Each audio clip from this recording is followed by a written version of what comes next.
It's all in a day's work for Katherine Seavill, combining humanitarianism with her love for children.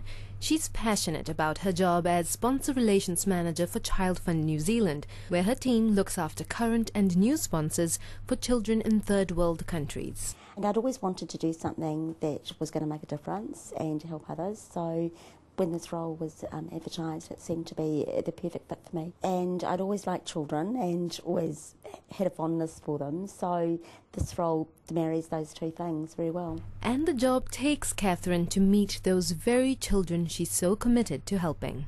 I visited three different projects, one in India, one in Kenya and one in Ecuador.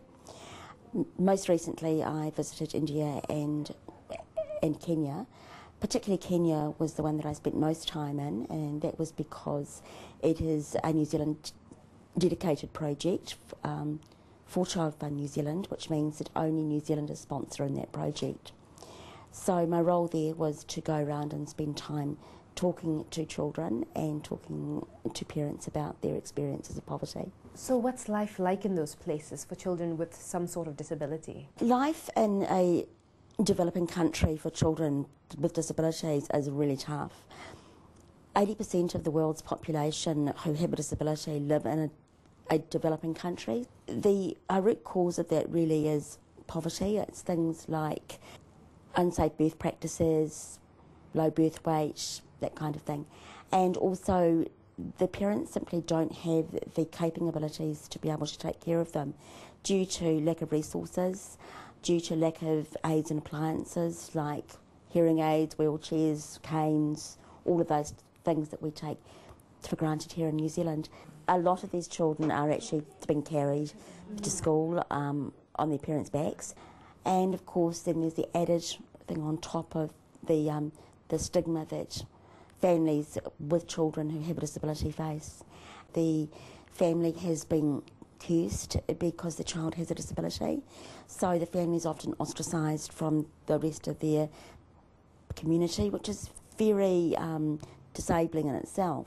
Katherine believes her own experiences of dealing with disability help her relate to the children that ChildFund sponsors. Being in a wheelchair, she knows the challenges they face, like problems with mobility and access, and what it's like to be different, and that makes her more approachable in their eyes. Particularly in the developing countries, I noticed that the children were completely unafraid of the wheelchair. They were very keen to come and chat to me and come and sit on my lap and go for a ride and that kind of thing.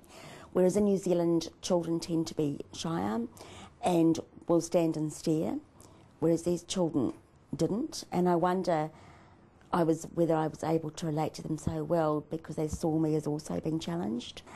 But being in a developing country is certainly challenging, and I wouldn't want to be living there and having to do that full time because it's very tough. In India, I noticed I was in Chennai in February and there were just no footpaths, and when they were, great big steps.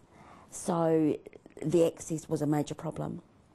In Kenya, where I've spent quite a lot of time, the access is also pretty awful, and that, big steps, just getting from one project to the other was very interesting. Katherine is confident that ChildFund's new education unit in Zambia will make a real difference in the lives of children with special needs. Having a child anywhere in the world who has a disability, it costs more, not only in time but also in resources, and because they already live in poverty, those things aren't available to them. Also, these children don't have access to education, which is why ChildFund New Zealand is building a special unit in Zambia to help children with special needs. So what you want to do is to make sure that the children have access to mainstream education with the other children, but also have access to any special resources that they might need. So we're making sure that the building is completely accessible for all of the types of disabilities that are going to be there, that the teachers are equipped to teach these children, that they are especially trained and that they have those resources. Are so grateful for the wonderful step at our school. We shall always remember you.